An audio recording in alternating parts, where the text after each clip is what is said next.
Thank you everybody for joining this session, which will be on the urgent case for inclusive growth. My name is Martin Oostwoud. I lead the ESG specialist team at UBS, where we look at the different methodologies and frameworks that we apply across the various business divisions, where we're acting in the space of sustainable finance, lending, and investments. I've been in sustainability for over the last 14 years.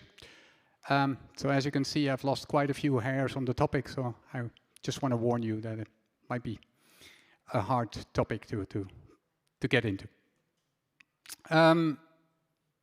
Before we get started, I want to talk quickly a bit about definitions, because sustainability seems to have become the land of confusion. Too many men, too many people, making too many problems. And it's important to know what we're talking about. So a definition that I took from the OECD of inclusive growth is that it's growth that, first of all, is fairly distributed about society, and second of all, allows everybody to participate in that growth. And that's what we want to further discover today. It's clear that economic growth doesn't always affect everybody. The rising tide, unfortunately, does not lift all boats, as some of us might have hoped. We also notice that the S specifically seems to be under pressure. Many of you might have been reading The Economist over the last couple of weeks, and there is a tendency to say, let's just focus on carbon emissions, and then the world will be in order. That's our biggest problem. Don't mix it up. The rest will be solved by regulatory actions. I clearly think that is absolute bullshit. There is no way that the two are completely separated. Actually, at UBS, we believe that everything that happens on the climate side further exacerbates the inequality that we already see in our society. So we will need to act, and we will need to act in tandem to make sure that both are preserved. What are the topics that we will discuss? And I think there's no better framework than our own SDG framework to highlight some of the key elements. If we think about SDG number 10, reducing inequality, that obviously is sort of the mother of inclusive growth. But we have the other SDGs lined up for us as well, right? No poverty, zero hunger, health and education, health and well-being, education, and gender equality. But one that's probably often forgotten is SDG number 8, which is about decent work and economic growth. And especially if we think about human rights, labor conditions, that is an element that will become a big focus of the discussion that we'll have today. And that's also where I want to switch to the panel, because we have a fantastic set of experts here in the room that can help us create light and some insights on how to address this topic. To my left, or for the viewers right actually, is Francois Bonici. He's a director of the Schwab Foundation for Social Entrepreneurship and head of the Social Innovation Fund at the World Economic Forum. Francois is a trained physician and a worldwide recognized expert on social innovation and entrepreneurship, and has also wrote a book on how systems work of social change, which is highly recommendable for anybody that wants to learn something about the positive flywheel of the topic S in a business context. Next to him is Margarethe Dresnik, who's a managing director at Horizon Group. Margarethe previously headed the economics unit of the WEF and was responsible for some of the key publications like the Global Risk Report. At Horizon Group, she supports governments and businesses to transition towards a future economy that's socially inclusive, technology driven, and especially also creates growth. On the far outside, we have as a third guest Liana Melchenko, who's head of the Innovation and Innovation Foundation. That is part, but not a member of ADECO. It's a separate foundation. And the Innovation Foundation has as its mission to break down barriers to work and increase employability and access to labor markets for underdeserved populations. Also, Liana has a very long background in social inclusion, and we're looking forward to hearing from her on practical solutions, how we can address inclusive growth in a business context. And then we have a surprise for you. We have somebody on the screen, and we're very proud to have her. That is Olasimba Sojindrin, who is the CEO of Solar Sister.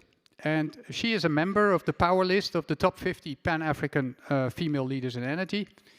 And rather than trying to explain to you what Solar Sister does, she prepared a video, and we'll have a look at that video first and let her introduce how Solar Sister actually practices inclusive growth in a real economy situation. So with that, I would like to start the video.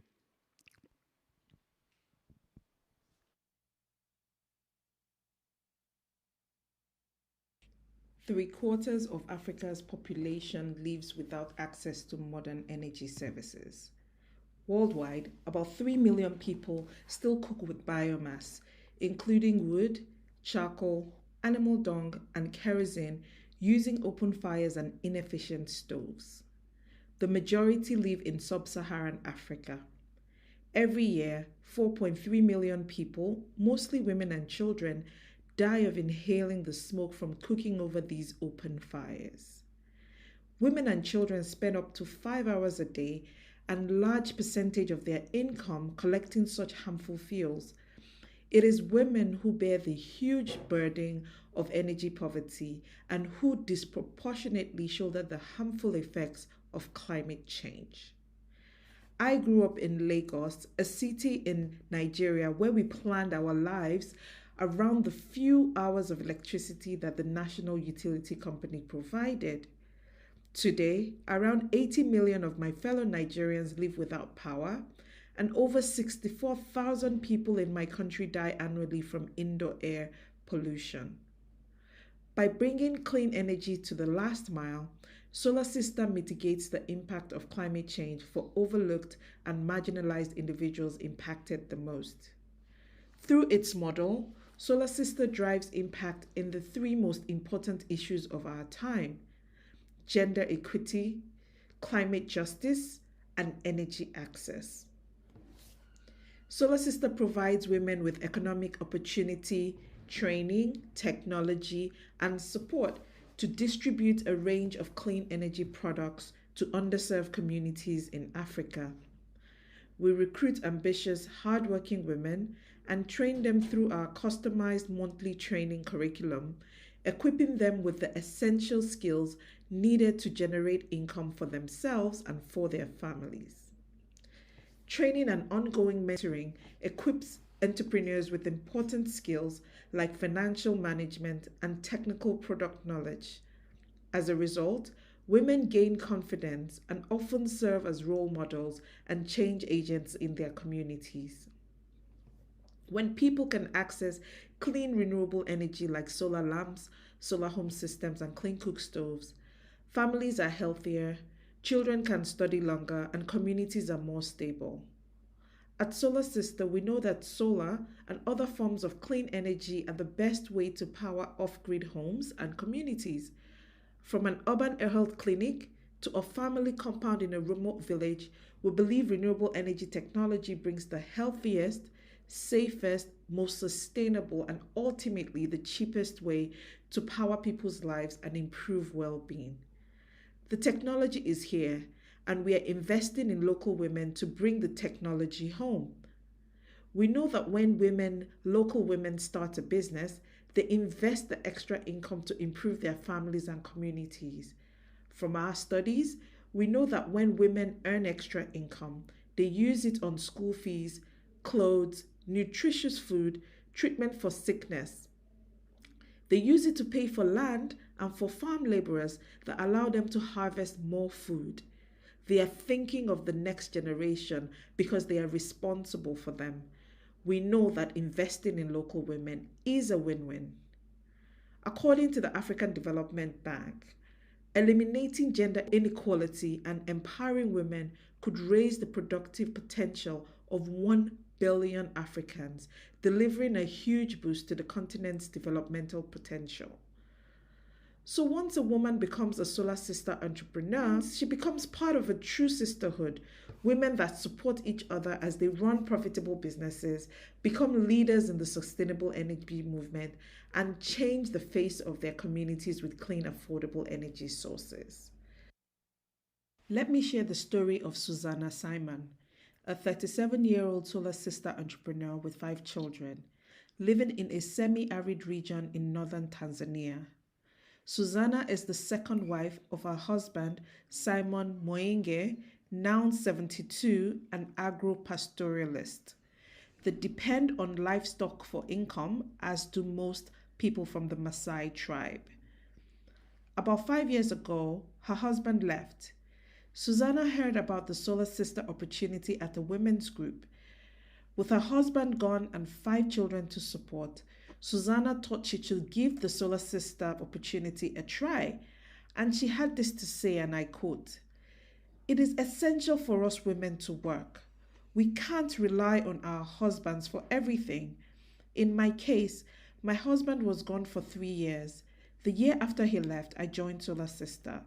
The income earned from selling the products helped support my family and children. My eldest, Benjamin, performed well at school and wanted to continue his secondary education, but my husband had disappeared. I had to cover the educational expense." Susanna says that the entrepreneurial training she received helped her achieve her dreams for her family. And she says, "I have learned how to save my money and invest in my business. I have learned how to grow my business and how to connect with customers."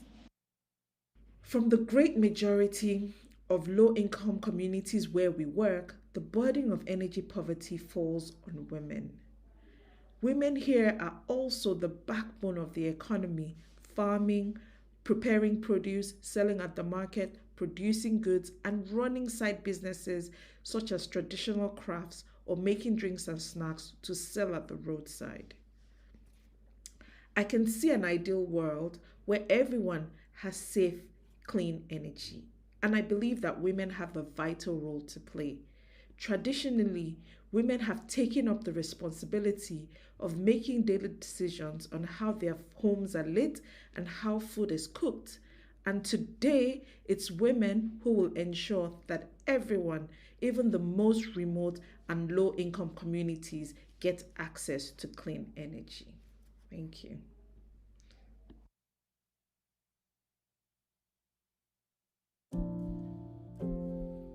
Wow, that was very impressive. Thank you, Ola Simba. Um, and welcome to the panel. Actually, can you see everybody as bright as we can see you? I see a reflection of myself, but I saw the room when I first joined. I know there are people there. Okay, that's fantastic. Great. Yeah. I think everybody of us has been looking at the movie and enjoyed the success of Solar Sister. Can you explain what why does this work and maybe why do many of the projects are not so successful? What makes this a success?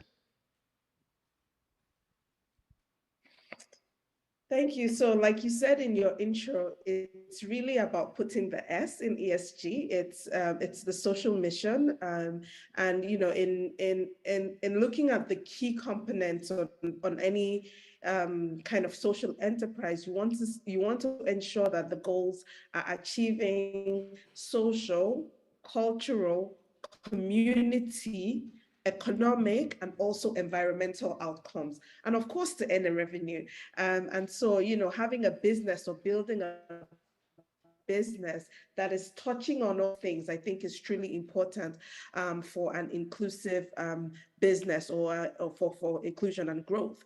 And so, just like us, what we're trying to do is really work at that intersection of gender equity, energy access, and also climate justice, and ensuring that we're serving the last mile population or the underserved population, where we believe that a lot of the solutions that we're distributing are needed the most, but because they're the hardest to reach areas, they're areas that are usually left out from otherwise commercial models. So it's really about ensuring that we're leaving no one behind in this energy transition, and ensuring that we're having, everything we do now should be centered around sustainability, should ensure that we're all looking out for our climate, and ensuring that all businesses that we do are touching on all of this. So I think that those are some of the strengths. Also adopting a systemic approach, making sure that it's not just about the revenue, it's also about improved agency and training, and things that will go beyond even just our model, but that these are skills that they can apply to other sectors of their lives or other activities that they might be involved in. So I think those are just some of the components of our model that I think makes it successful. Yep, thank you. One thing that struck me was at the beginning the smoke that the women were inhaling, and how this contributes.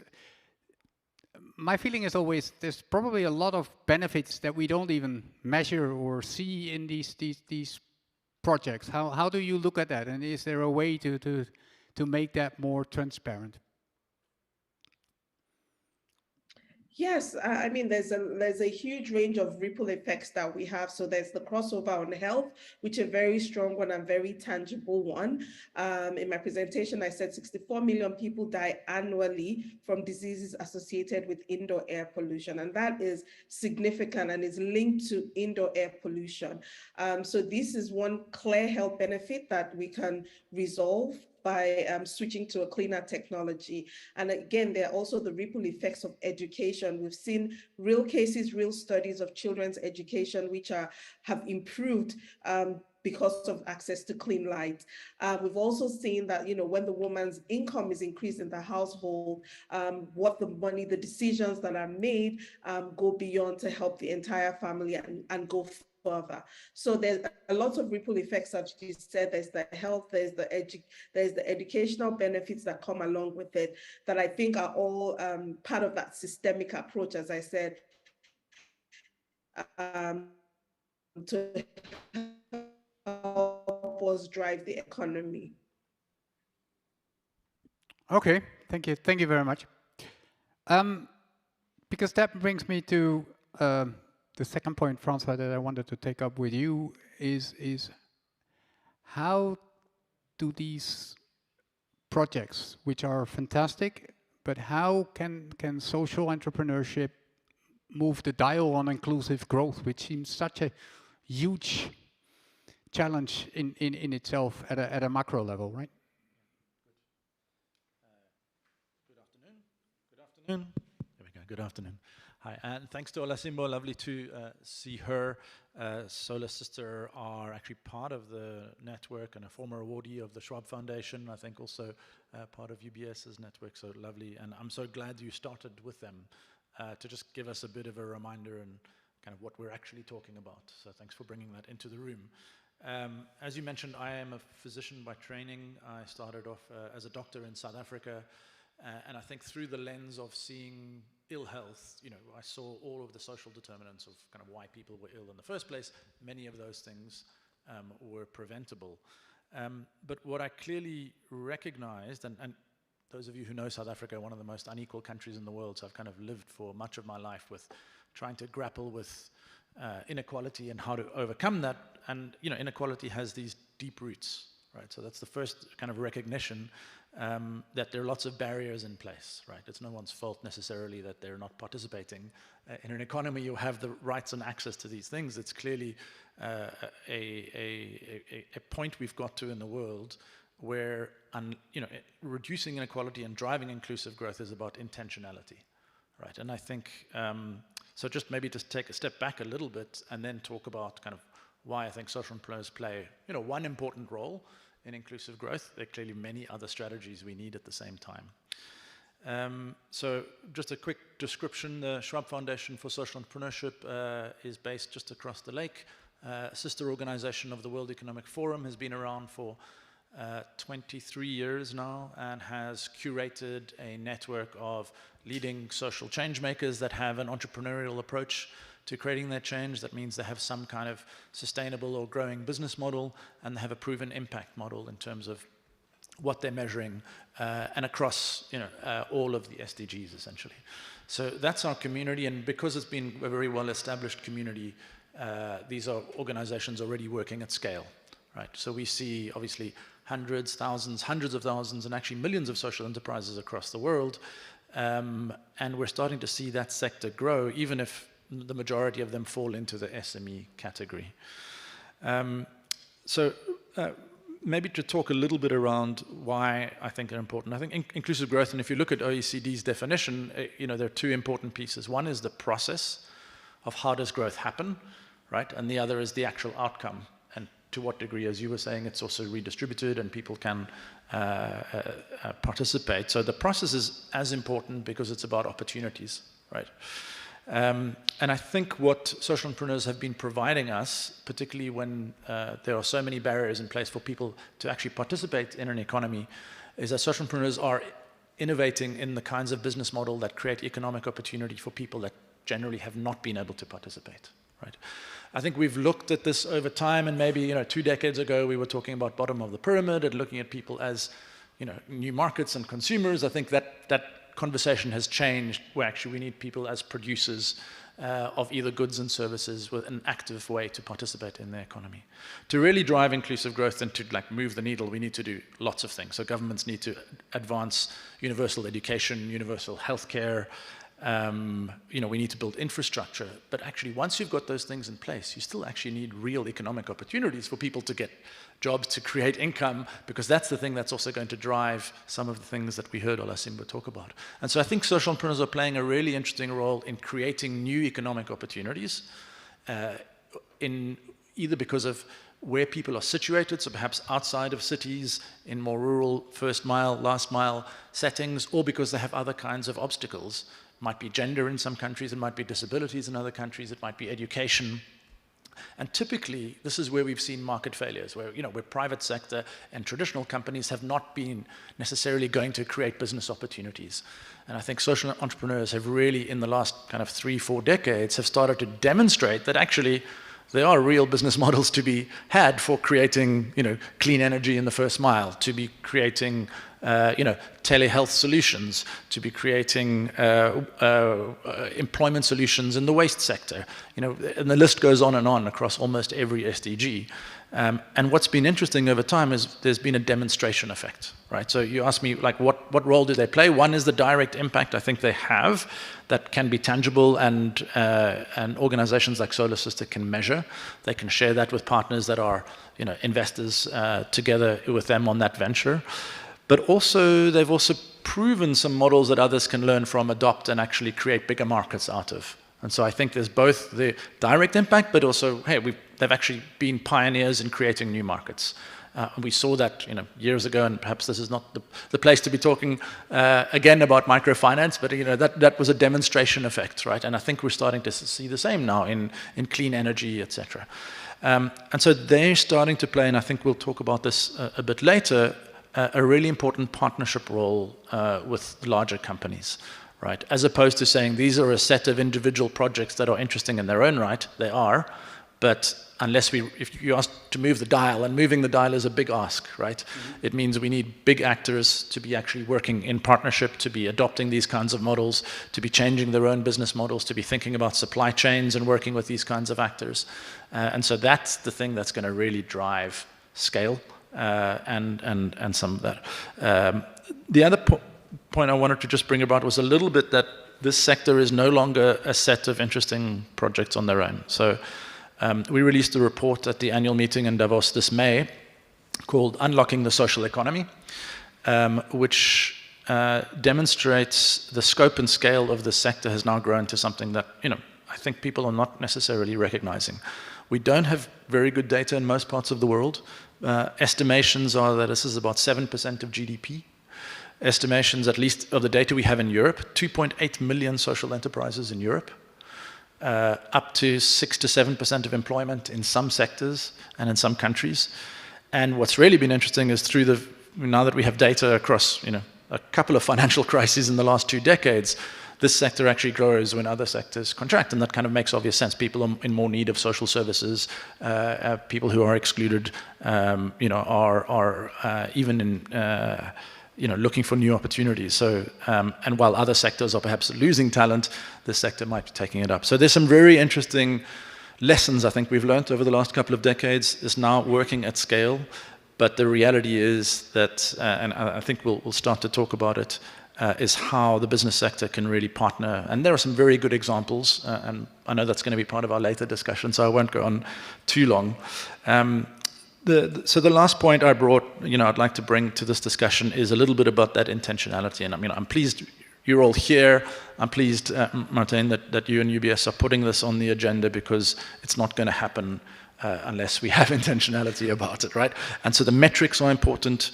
And at the moment, the intentionality in the environmental space, and I think we'll start to talk about that, and the investment into climate solutions is there because we have not only, we know that it's the right thing to do, but also we have ways of doing it, ways of measuring it.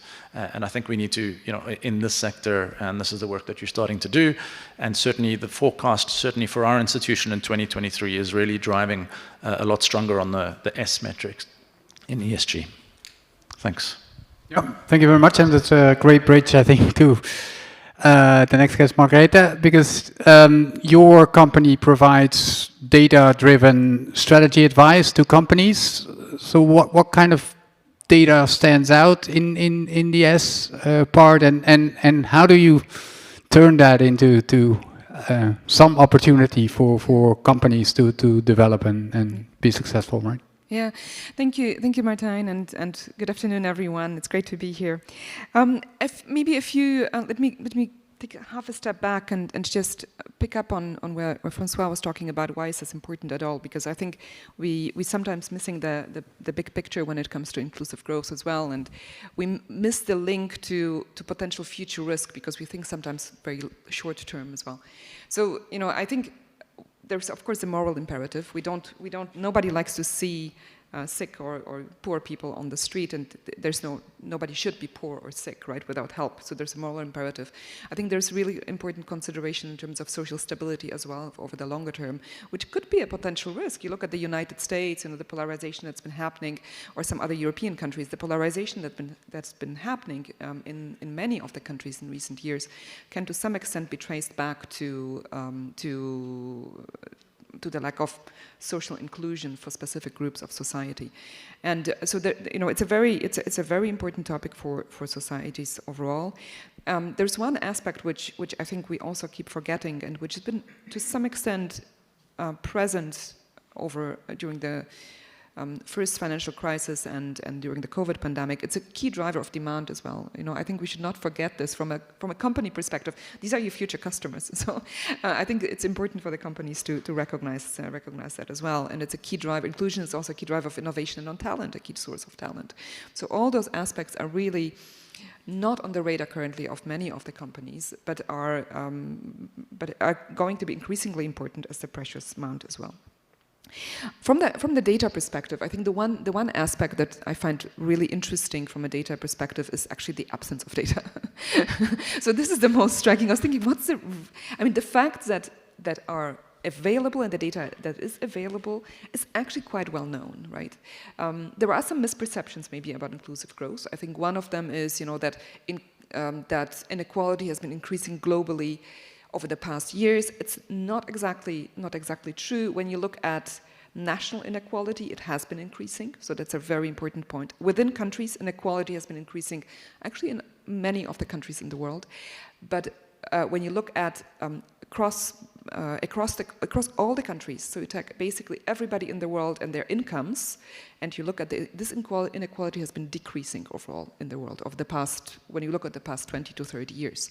And this is because countries such as China and India have reduced poverty very significantly through the economic development they have been part on. So it is crucial to have economic development. I think growth is a crucial part of the story, because growth is necessary to create opportunities as well, especially for younger populations, especially in countries with growing or with very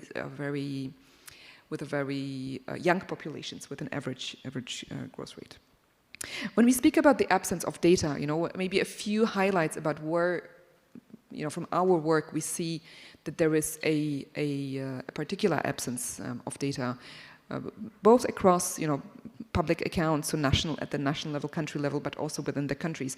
And one aspect is, we've heard about it. The S is actually not very well researched. Many of the S in ESG, many of the indicators looking at S in the ESG look at reducing risk, right? How do you prevent harm? It looks at human rights abuses in the supply chain. If companies know it at all, what's happening in the supply chain, but it's all about, if it comes out, we'll be in a bad spot.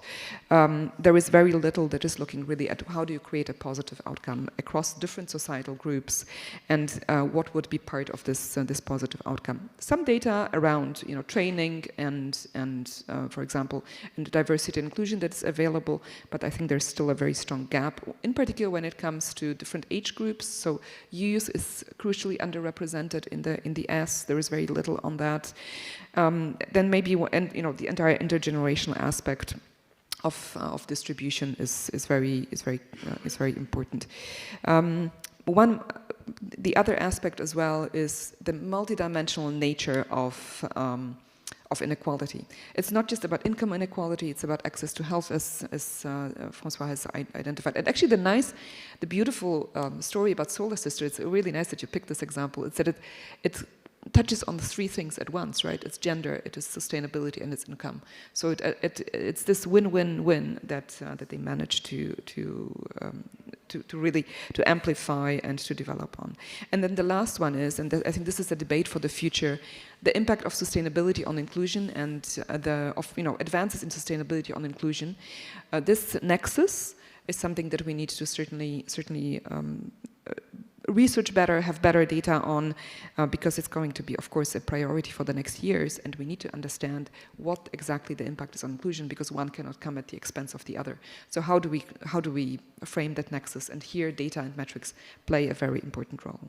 I'll stop here, and I'm sure we'll get to some of the other points about what the value is for business to get involved, and some of the other points later on in the discussion. Yep. Thank you very much, Margrethe. Liana, that brings us to you. You're part of the Innovation Foundation, and through that do a lot of research on how the private sector can actually play an important role.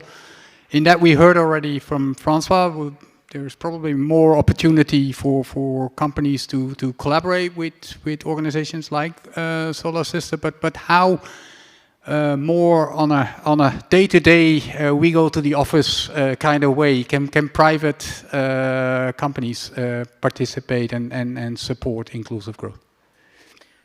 Thank you, Martijn, and good afternoon, everyone. It's a great pleasure to be with you here today discussing this very important topic. And perhaps let me first explain what the Innovation Foundation does and where we come from into this particular conversation. So the Innovation Foundation is indeed empowered by the Adecco Group, and this is, as you know, one of the largest talent solutions companies in the world. And our mission is actually very much similar to the group's mission, which is making the world of work for everybody.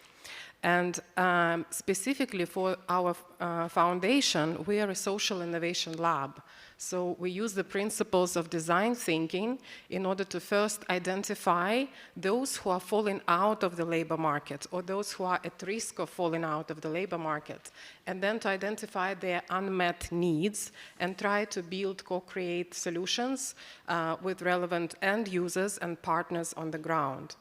And in my role, I do research in the foundation, so actually that whole process of identifying those who is falling out has been on top of my mind very much a lot in the past couple of years. And we all just lived through a situation of an incredible, massive economic shock caused by the pandemic, which has been translated directly into huge turbulence in the labor markets globally. So we've seen the rising rates of unemployment globally caused by the closures of business, the bankruptcies, but also a lot of people being forced out of the workforce because of the caregiving responsibilities. And that has been really a big shift in the labor markets. Following that, we have just lived, I hope that's probably still living through a wave of the so-called Great Resignation, where we see millions and millions of people leaving the labor market and not coming back for a number of reasons. I think I saw a data point from the US that in March 2022, this year, alone, something like 4.5 million workers have quit their jobs, and at the same time we saw 11.5 million job openings in that particular period of time. Now, in fairness, the labor market, yes, it has picked up, and relatively we see the closure of the unemployment rates sort of more or less with various degree of success in different parts of the world. However, what's really important to understand here is what we are seeing is that this type of unemployment has hit the most, particularly the most vulnerable groups of population. And who are we talking about here? These are mainly young people and women. Why is this happening so? And is this something that we need to anticipate as we are talking about the transition to green economies, as we're talking about inclusion, as we are talking about how do we navigate the energy and food crisis in the future? This becomes really one of the fundamental points to make here. Because I think we all understand that this type of systemic shocks amplify systemic weaknesses in the systems. And they make basically the most vulnerable populations fall out or not coming back, not back to your point, Martijn, that you made earlier, not enjoying the benefits or distribution of the benefits of the inclusive growth as we develop our economies. So, taking a pause here and perhaps, just to mention, so what have we been doing specifically around this topic? Actually, I'm proud to say, because we collaborated with a Geneva-based organization called Task Platform from the Graduate Institute in Geneva, and we've done a piece of research with them focusing on flexibility, flexible work, and the so-called positive flexibility. Because flexible working or hybrid working has been one of this, or is being positioned as one of those solutions which potentially works and solves a lot of problems for the workforce in terms of the caregiving or parenting or allowing to combine different responsibilities in life. However, what we wanted to do is to really dig deeper into this whole sort of notion of flexibility and understand, is it really always a positive flexibility, or is it something that's a forced choice or a forced choice that people have to make in order to take care of their families or their relatives?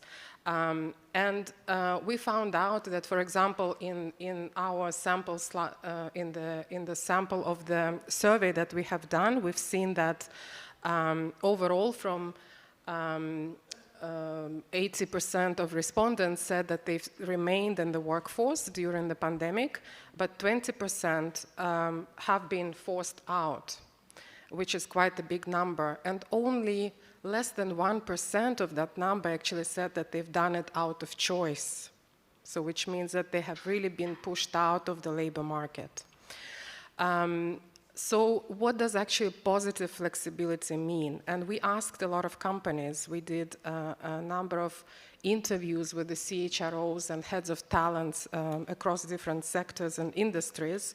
And we see that the good news is that a lot of solutions are there, and they're being practiced now in a number of sectors and in different sectors of industries.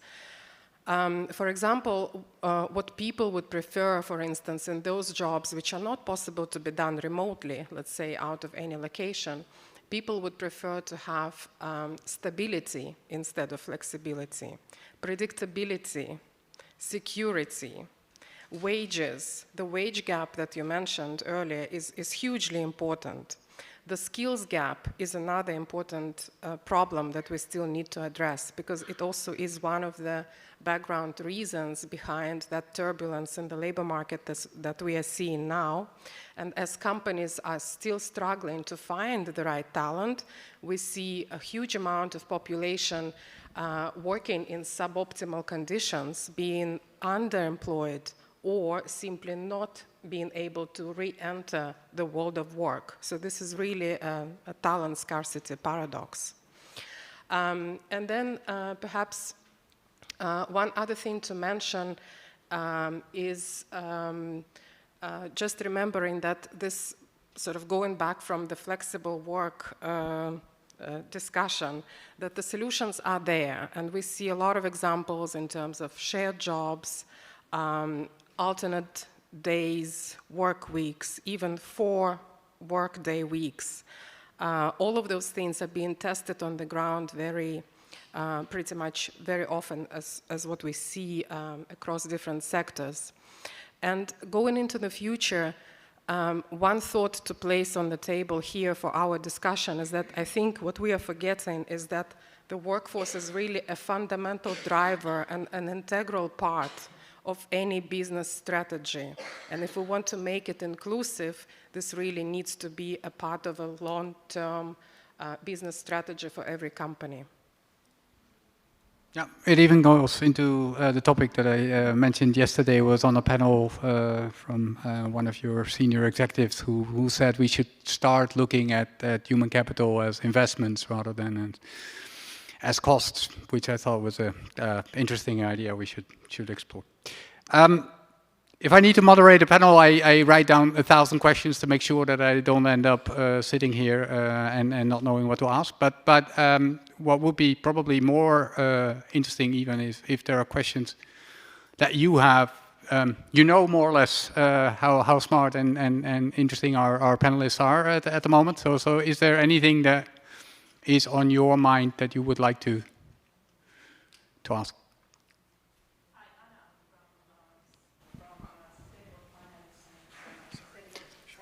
Hi, Anna from Sustainable Finance and Sustainable Mining.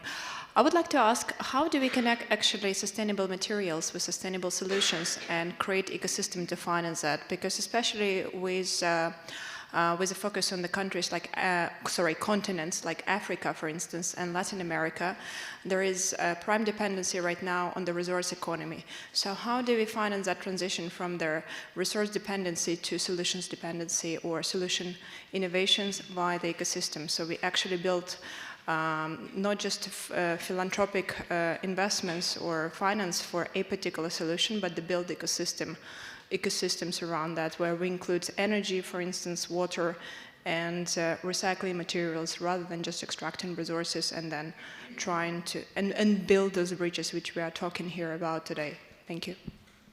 Yeah. Olasimba, is that something that you might have a lot of experience with and you want to answer as a first go, and then I'll ask any of the panelists to give their views on that. I'll take a really quick stab because I think my internet has been a bit spotty. But from what I hear, like, is there a way things can turn around for us being a place to just extract rather than a place where we can build and grow? I don't know if I got the question right. But if I did, I would say yes. I feel like we should, especially for, one of the things that we're pushing is to look for local solutions to our local challenges and to build local capacity to be able to respond to or to be able to resolve and solve some of our challenges locally. Because I feel like, yes, I agree with human capacity being investment. And one thing that we do have, especially in sub-Saharan Africa, is that human capital.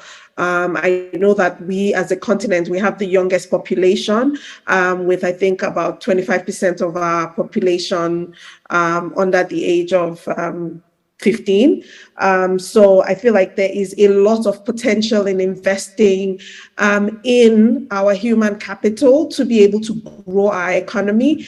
And as we know, the world is also changing. We're looking at, Liana talked about new jobs, new economies emerging, and we need to be able to prepare our workforce to be able to respond to some of these new jobs that are that have not been created now, especially in sectors like the energy sector, where we are having a transition from fossil fuels to clean energy. There's a lot of new jobs that will be created, and it's important that we are building the capacity of our local indigents to be able to respond to these jobs and take these jobs. So that would be... Francois, I can see that you're... or Margarethe, maybe different. Thank you for the question. Obviously, this is at the core of the issue, right? How do you do this? So, one of the approaches that we have researched in the past, we published something that's called the Future Possibilities Report. It came out in 2020 under the auspices of the UN. And it looked at a number of future economies and has actually documented the opportunities in each of those economies, and also the transformations that need to happen in order to leverage those opportunities. Because I think if we don't look at it from an opportunities approach and from a positive business opportunity approach, it's becoming very, very difficult to get the necessary motivation and the necessary traction to change the systems. Because all of those things require systemic change, and they are very difficult when you push, but they are significantly easier when you pull. So I think unlocking some of those opportunities is and documenting the way it has been done. In the notes that we got from you, there is actually there's this really nice in climate there's the 3 trillion transition. Yes, we have identified an amount and a market for this transition. And actually the fact that there is such a huge market has triggered and has unlocked a lot of development in that direction. So I think we need to think more along those categories and unlock and look at the opportunities. Some countries have done this, have started doing this. It's less of an example in Africa and Latin America, but probably also the way to go for the more advanced countries, have looking at challenges and how do you really focus your economy around solving specific challenges. That's a model has been applied quite successfully, is also quite well documented. But how do you apply this model to an emerging market or to a developing country? I think that's the question. And how do you really get the motivation going and leapfrog without getting into the discussion around governance, which is arguably very important, but we're not going to solve this anytime soon. These are not issues that are solvable in the short term. So while they are very important to look at in the long term, I think we need to have short-term wins and short-term opportunities that we identify, that we leverage. Anything you want to add, Francois? Or? Don't ask me if there's anything I want to add. No, I know. That's good. No, I think, Olasimbo was totally right. It is about kind of human capital, and I think we've seen. I come from South Africa. 80% of our energy use is coal, but there's now a significant plan to how do we transition away from that. There's kind of international investment in that, but the reality is, there are a whole bunch of people that are going to lose their jobs, right, in those transitions. Right, and so it is about obviously the reskilling question, the new opportunities and new business markets that we can create, but there's still obviously huge skill gaps, particularly in digital, right? And so you need the infrastructure investment, and that can be private or public, but then we actually need the investment, and that's why I was kind of talking about intentionality, right? And I think what kind of social enterprises in this sector have proven is that human capital, no matter where or what, or kind of whatever the starting point, has almost limitless potential if you're intentional about investing in it. I think Olasimbo's nodding up there, and I think that's what people have proven. Even creating these principles of there's a model called open hiring, where it's basically a first come, first serve. No matter what is on your CV, we don't care. We'll just hire the first person that's on the list and actually invest in people. And quite radical thinking around, well, how, what do you do with talent and how do you do that? But, amazing, like 30 years of evidence around how they've been able to grow talent into all kinds of positions. So I think, just to re-emphasize, I think the point that was there. Yep. Does it answer the question? Perfect. Very good. Another question. Maybe we try to get the microphone. Yep. Thank you very much. One of the challenges that I've observed over the last several decades is the question of worldview, which of course forms the collective mindsets. And I wanted to ask the panel whether there is an acknowledgement of the continuing colonization of global economies by the wealthy North, in inverted commas, because it's not a geography, it's a wealthy elite who are now dominating global processes. I ask that question because so much of what I hear in multilateral circles assumes that the current economic model is correct, that market efficiency will eventually solve all of our problems, and also that it's fair. But when we talk, I'll finish with this, when we talk about reducing inequality, two things emerge. One is that projects like Solar Sisters are seen as good things to do in the charitable mindset. It's a small aid project, a few million, maybe a couple of 100,000. And in this forum, that's never going to wash, because the investors will say, come to me when you've got a $100 million project. But the other thing that happens is that this is an extraordinarily talented group of people, but there's a tendency to dumb down the people in the developing country contexts. I mean, as an ex-ambassador, I became very stupid when I joined an NGO. There's an assumption that local people don't know what's best for them. So we maintain this reverse flow of indebtedness, investment monies, profits extracted, and then we wonder why they don't thrive. So how do we break this mindset of we're going to solve their problems by doing more of what we've done for the last 400 years? Yeah, sounds like a fantastic question. I would have thousands of ideas, but I think Francois definitely has an idea. But I think Olasimba is, and that's also why we invited her on the panel. Of course, is the living example that probably being on the ground yields so many advantages and gives a much better perspective on how you can actually drive change, right?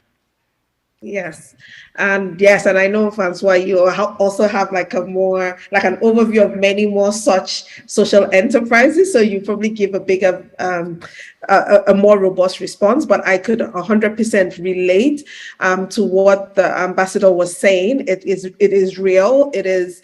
This perception is there. It's been, I don't know if it's inherited from, when we had from when there was colonial rule, or it's just been a mindset that has grown over the years. But that is always the assumption that this is, that social enterprises or all, social enterprises as a general are just nice things to do or good things to do.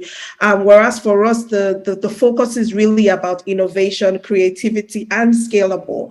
And once this has these three kind of metrics, and I think that the world should take a more in-depth look. There's that assumption that yes, the big corporates or the Western world in quotes have already figured out what economies should look like and the things that will work. But that is not, Gen Zs, whether we like it or not, they will prove us wrong and they will show us that that there's a new world and the new world will come, whether we like it or not. But I think it's very important for us to start looking at approaches like the human-centered approach, to start looking for things from inside, to start saying, how can we solve our own problems? How can we amplify some of these things? And yes, funding might become an issue, but I think ultimately the human capital is here, the brains are here, and yes, if everyone begins to have that renewed consciousness of, let's try something new. If what we've been doing is not working,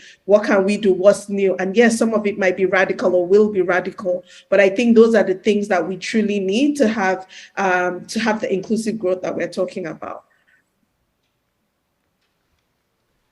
Thanks, Olasunbo. It's Francois here, so in case you can't see us, I appreciate it. And I think, Solar Sisters is a demonstration of what you were talking about.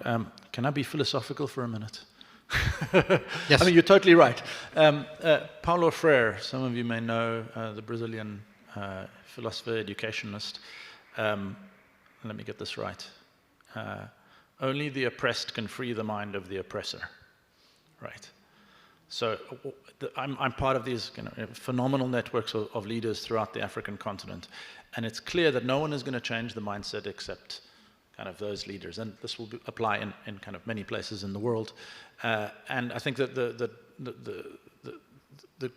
kind of emerging leaders in those spaces, and of course there's all kinds of politics, and we're talking about 54 countries, and I'm not going to specify, but the emerging leaders are recognizing, number one, they need to create their own narrative around what the future is, create their own business opportunities, create their own new political structures. And that's going to take time, but I think the reality is we're not in a discussion now in this forum to say, how can we help? The reality is there are, from the Solar Sister first mile solutions as well as huge new business opportunities. I mean, digital mobile payments came out of Africa. You can go on and on and on about all these different solutions and technologies and new business opportunities emerging in the world. The reality is maybe now it doesn't look like it or feel like it, but certainly in the decades to come, there are going to be huge business opportunities that will be missed out on if you're not participating in the growth of these different nations across the world. So, but there are barriers in place because of what you spoke about, the colonialization of the global economy. It's not new, it's how it started, right? The very first corporation in the modern world is 1600, which was the British East India Company, which were given exclusive rights to the Cape Colony, my hometown, right, to extract whatever it wants. I mean, that's how the modern corporation started, right? So, I mean, we still have that legacy, and we have, all of those things. So, it is there. I'm glad you called it out. But I think what we're seeing in the kinds of the connection we need to make here, I think, in this discussion is to connect between on-the-ground solutions that are really driving inclusion to the actors of scale and capital, which predominantly is going to be private sector. Public sector needs to set the conditions, create the infrastructure. But essentially that growth is going to come from the connection between the private sector. And that might be local private sector, might be multinationals, but really that's, I think, part of the discussion we should come to and speak a little bit more about, because it is about ownership and agency and shared growth, and I think connecting capital to those kinds of opportunities is where we're going to get the pragmatic. So I'm going to go from philosophical to pragmatic, because I think in the middle we get caught in ideological, right? And I think in creating the pragmatic solutions, we're not going to ever have perfect, right? But the alternative is we're going to stay with the same stats of inequality for a very long time unless we actually start kind of working with some of these solutions that may not be, in the perfect sense of getting to pure inclusive growth. But I think that's what we're here to figure out. So. I thought, because Liana, I'm coming to you because I thought, wouldn't that be a fantastic topic for research, how, say, in the Western world we can learn from the development and inclusive growth that is currently, say, playing out in certain countries. Is that a research topic, and are there results that are encouraging for us? Or? I wanted to add a point to Francois, who was philosophical and sort of big picture. I wanted to add an optimistic point, and actually on a micro level. I would agree that it really starts from small steps, right? It starts from us, from within, and wanted to give some anecdotal, optimistic examples.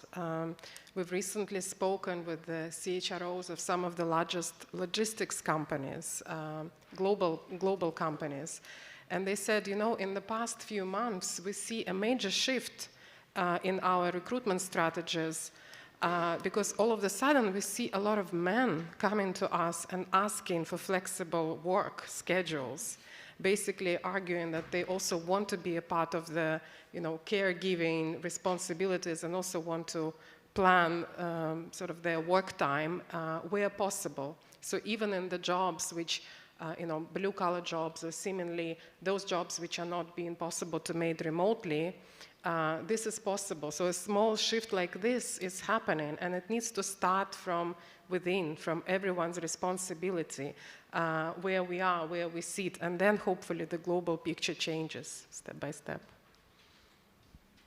And yes, it could be a good research topic. Great. Any other questions that have risen? Yep, gentleman in the back.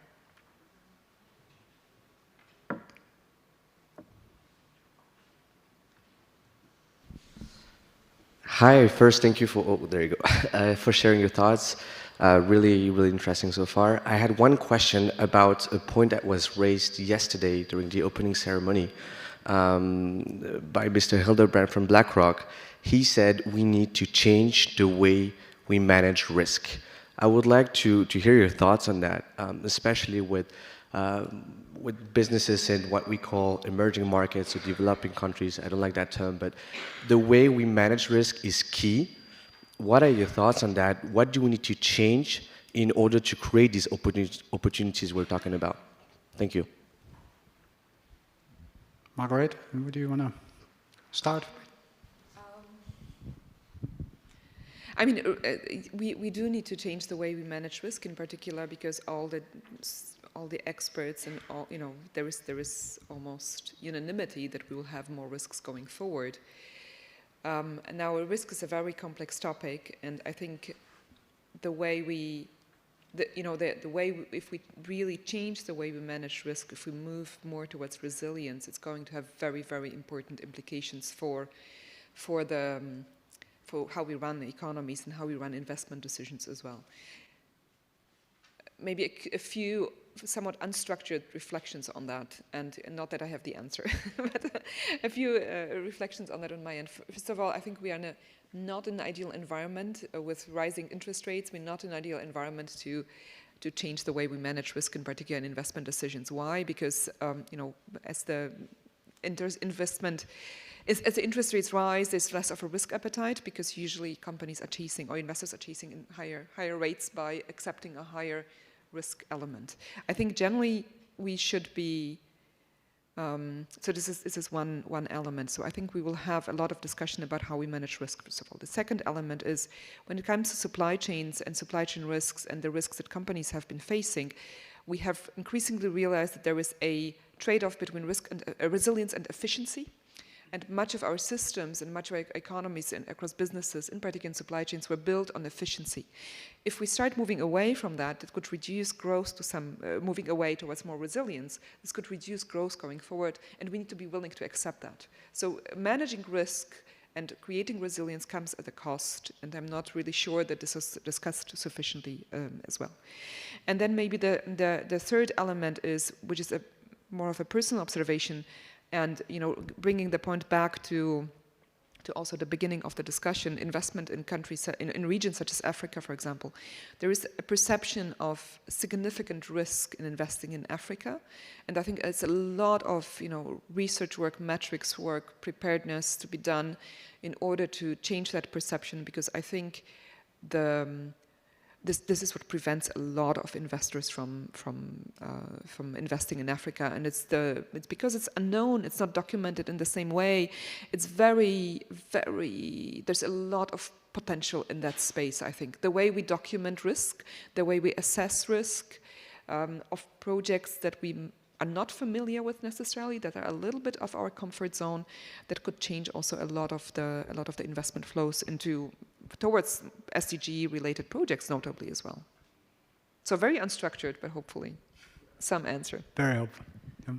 Yeah. To be honest, as Mr. Hildebrand is also in the financial industry, and I am as well, I think there's two things missing in his analysis, right? First of all, he said, well, then we need to invest in emerging markets, political risk, everything is difficult, and that's just something we can't do for our pensioners.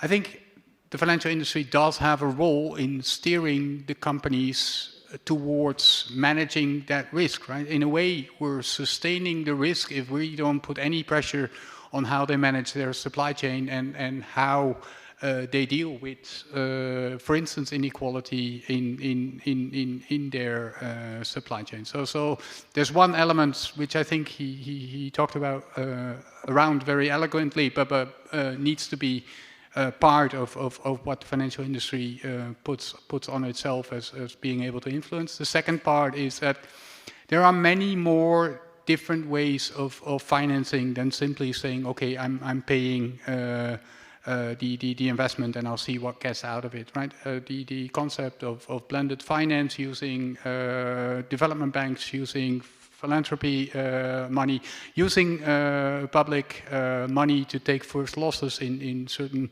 is something which I think it has been under leveraged to actually develop that economy that we're all trying to look for, but is obviously difficult. There are a lot of institutional barriers, but just sitting on a chair and saying, well, there's nothing we can do, and society is not on track, so neither will we. That I think is too easy. Yeah. Any other comments on this part of the discussion? Any other questions from? Yeah, gentleman in the middle.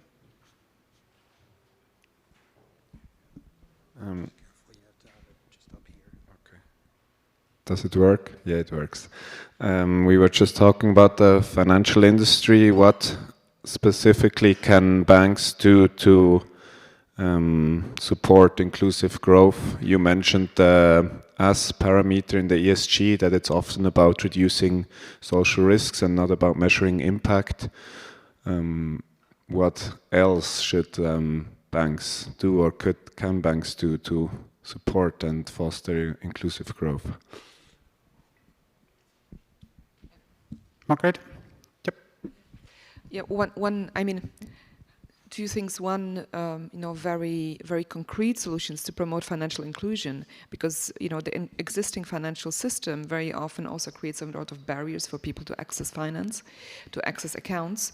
And having access to an account is key for inclusion, for any type of inclusion. So, promoting financial inclusion in different countries. And financial inclusion is a problem even in the United States, even in very advanced economies. So it's a problem everywhere. So reducing barriers to accessing accounts, which actually was very often recently addressed by fintech companies and exploited as a market opportunity. So there's a lot of market opportunity there as well. So this is just one point. I'm sure there's more. Olusimba, do you want to maybe also, how does that work in practice? The finance, is it difficult to get? Is it, are banks excited to work with you because they see the positive outcomes? No, I think Margareta is right. I think access to, I think financial inclusion is key. Access to finance is one of the biggest barriers that entrepreneurs face. And so I think financial inclusion is really key. There's also financial literacy, especially for the populations where we work. So it's also, we need to have those skills in how they can even understand how to access banks, how to access, a lot of the products that the banks offer, and vice versa. The banks also need to do more programs to ensure that more of the population are included. And I think that those are key. I also think that there's a role for capacity development, even for banks as well. I was involved in a project. It was an access to finance project for the renewable energy sector, which was exclusive to building capacity of bankers to even understand the sector, especially when the sector is new, or even if it's just like inclusive growth in general. So allowing bankers, or building the capacity of bankers to understand the principles, the sustainable energy principles, how to evaluate projects or proposals, and what type of weights to put on the ESG components and things like that. I think there's some room there where banks can increase their capacity or be very intentional about where they're putting in their money and how what they're using to rate the projects that they are funding. So that would just be what I'll add. How does in general work, Francois? Do social enterprises get access to capital, or do banks understand the business model, or do the other way around? Yeah, I wanted to first just kind of emphasize Olasimbo's point that that banks play a critical role, obviously, in the direction of any economy, and so I think the work around both education and intentionality and the companies they're loaning to and the conditions of those loans and the kinds of structures. I mean, you've all been talking about that, so I think that's a critical piece. Social enterprise is a small piece of the puzzle, so I think they're much bigger tools, right, in terms of driving inclusive growth that banks really have. I'm obviously interested in this space because it's kind of developing those new business models, which seem risky, right, because often they're creating new markets, and so that's quite hard in general, and so it's really they've turned to blended kinds of finance, and by the time they get to banks, they've got a pretty robust business model in place. It does help in certain parts of the world where there is now legislation around these kinds of enterprises. B Corps in the US, community interest companies in the UK, a solidarity company in France. That's starting to take shape, which I think then helps the kind of financing structures that might lie behind that. But still, they're having to, make it work, and banks are often a little bit further down the line.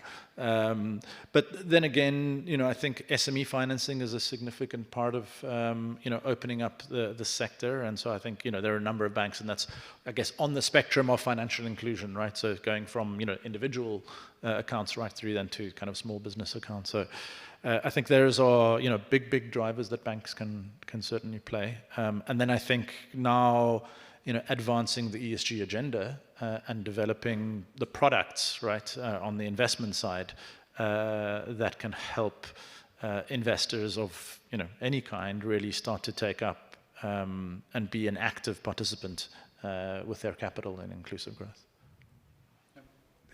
Maybe, Liana, because that's a question that comes up a lot. I think you have on the one hand the companies with ESG policies and understanding that if it's material risk that they need to act and see the risk and the opportunity, and you have the social enterprises where this actually is the primary goal, and to sustain that you need the. Will these two is there evidence that it's moving together, or does it just further move apart over time? Yeah, I think actually going back to the discussion on the financial literacy and financial inclusion, that is also actually a part of some of the examples that we see on the ground, that companies building their inclusion strategies, including that piece into one of the sort of services that they provide to their workers or to their employees. So there is actually a good part of it. Again, going back to my point about small steps and possible things that can be done in each particular sector or each particular industry. Good.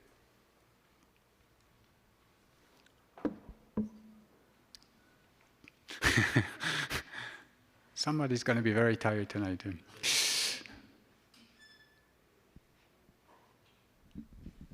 My question is about the consequence also of the crisis, because after the COVID, many people lost the job, and it is particularly difficult to come back to the job market for the people aged 50 plus, because there are some prejudices that people has some outdated skills, and they can't compete with the younger population. So do you see this age group as the particularly vulnerable, and what can be done to bring this generation back to the job market? Diana, sounds like a yes, perfect question for you. This is perfect question for me, because we're just starting this new piece of research and the whole innovation design thinking process around exactly this group of or category of people, of population, as indeed it has been identified as one of the most vulnerable and sort of with the high rising longer-term risk that creates longer-term risk for companies and society overall in terms of the inclusion.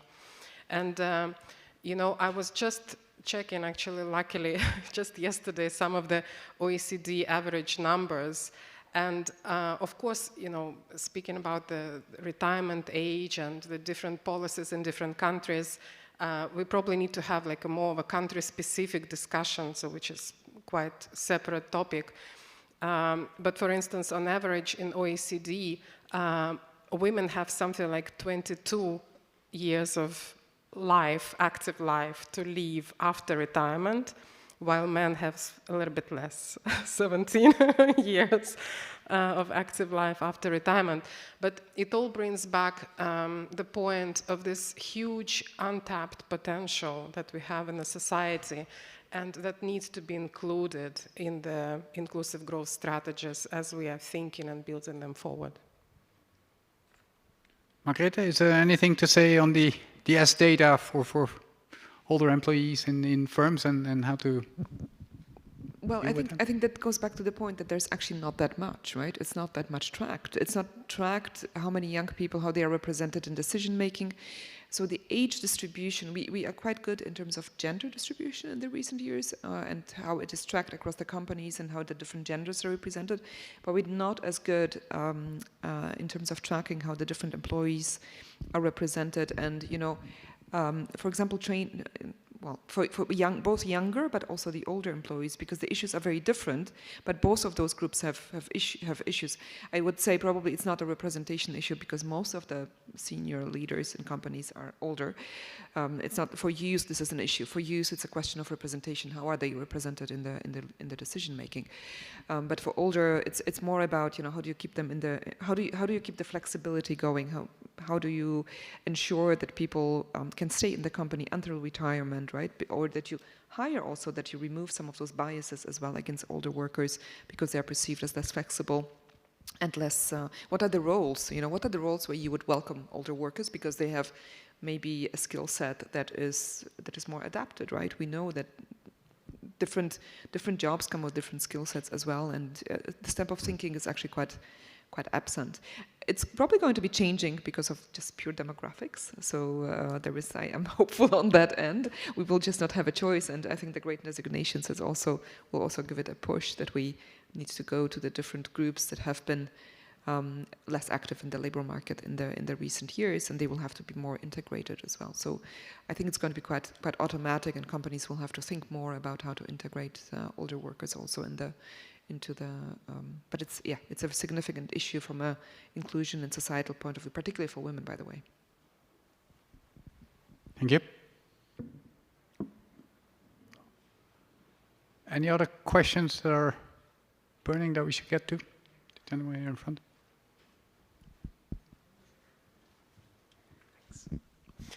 Thanks. I would like to follow up on what the ambassador said. I found it really interesting and very much aligned with the main topic of the discussions.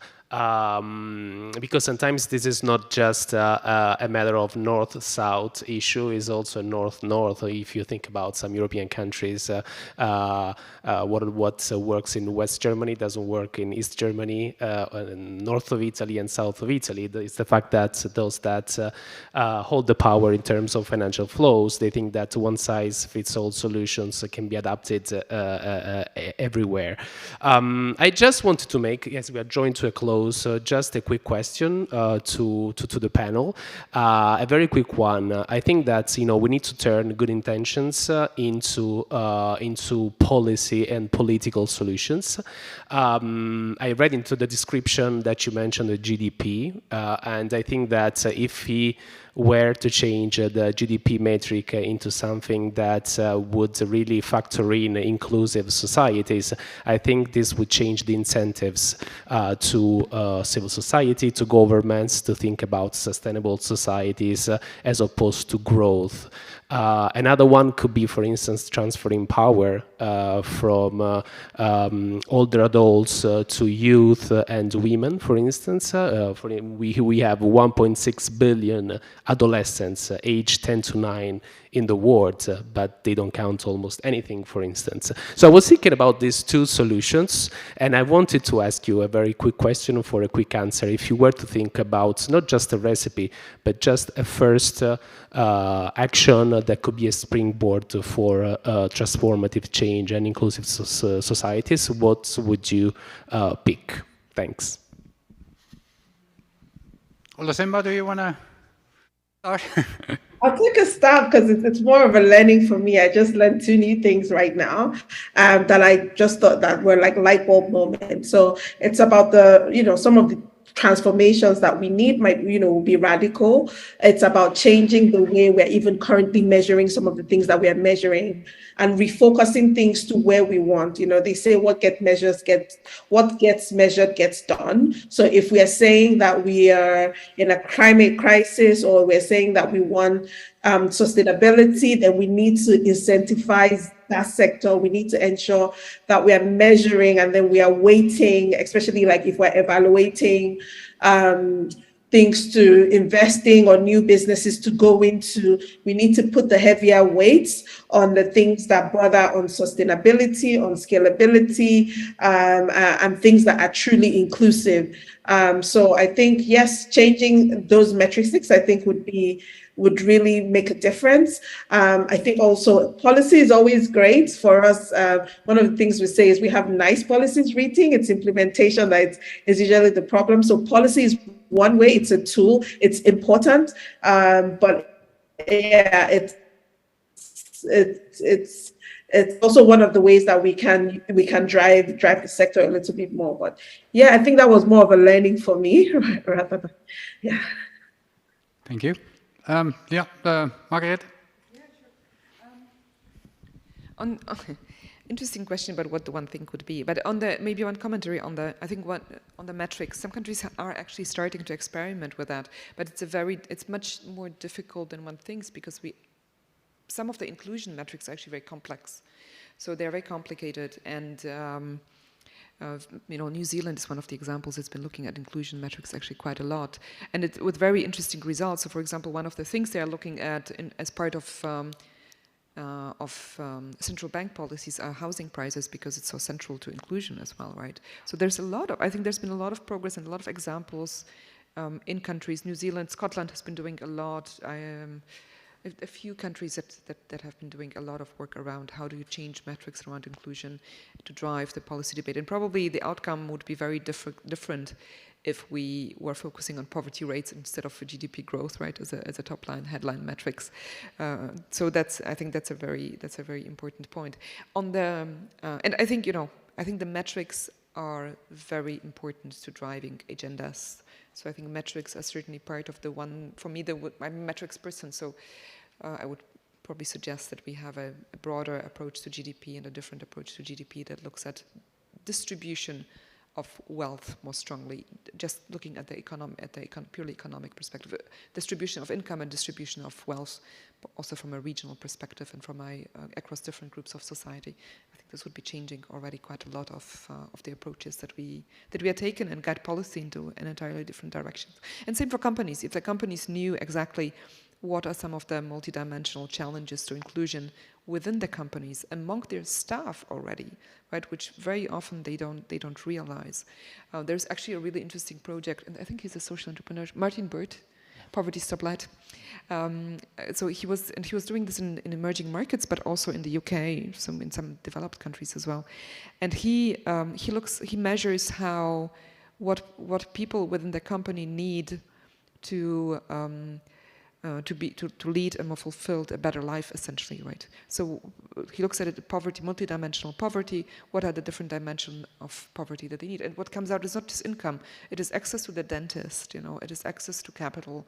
It is having time to see family and friends. So it's extremely complex and extremely multidimensional. So I think we can do a lot around metrics and how we measure things. Very good, Francois. Are we wrapping up at the same time? We Just have. checking on time. No, we have a few minutes. Okay, then I actually won't answer too much, but just to kind of say there are obviously these alternative. I'm not going to open the debate around alternative GDP. They're out there, right? Social progress imperative. You know, there are a number of different measures out there. It's the political will behind, you know, what we want to really back, and obviously it's a game where we need critical mass, right? That others are also measuring the same thing. So I won't go too much into it, but clearly it's a big tool. I will maybe reserve my comments to go a little bit. How do we connect the micro and the macro? Because I think we've been having this conversation on and off here. Now I want to, from the investor's perspective, I'll comment on that in a minute. But did you want to come in on this? I just wanted to mention that I was pointing at Margareta because I know she's doing a lot of work on this topic. But we do see change. Yes, it's incredibly difficult to measure. Yes, it's, and I also know because we used to work on the talent competitiveness index in the past, which we published at the DECO group. And how do you, also the question is, how do you measure talent, right? This is yet another whole other topic of discussion. But for instance, you know, things like mental well-being or well-being in general, we haven't spoken about really mental health and well-being even 2 years ago. This was really not on the agenda. Now we understand that this is really yet another important metric of the health of the society and well-being of all stakeholders in that society. So that's just one of the examples. I think once we put it on the agenda, then we start working towards it and seeing change happen slowly. Yeah. So I do think we're going to end on this question. One thing that I keep bringing up is I'm personally looking for this 3 trillion investment. So how do I make clear that if I invest in inclusive growth, I'm actually supporting myself, and I'm not because I want to save the world, but this just makes sense, and it has something to do with long-term view. It has something to do with looking at other metrics than just short-term financial outcomes. But I think that, and the topic that constantly comes back to me is this resilience of an organization, of a company, of being able to weather these crises. And we talked about how inclusive growth helps deal with systemic change, and that might be the opportunity that we haven't really managed to dig out to everybody and then to make clear, right? So that's one area. And the example that I gave to the colleagues on the panel was in Holland. They have an airport and it's completely turned down currently because they never thought about that the people that work there just worked there because there was no other job available. They didn't get paid well, they didn't get treated well. Nobody ever looked at their health or well-being. They were carrying this huge luggage and didn't get rewarded to it. And now there are other jobs, and now they're complaining and saying, yeah, we could have never managed, it's COVID, it's ever. No, it was you. They just mismanaged the way they treated their most important assets for an airport. And I think if we can get that through say the assessments of investment analysts, of the real economy people, then there will be a lot gained. Unfortunately, we've reached the end of this session. I thought it was very interesting. Thank you very much. I thought we had a fantastic panel with very interesting insight. Also, thank you, because I wrote down a lot of questions, but I could never ask them. But I think we've had very interesting topics to discuss, so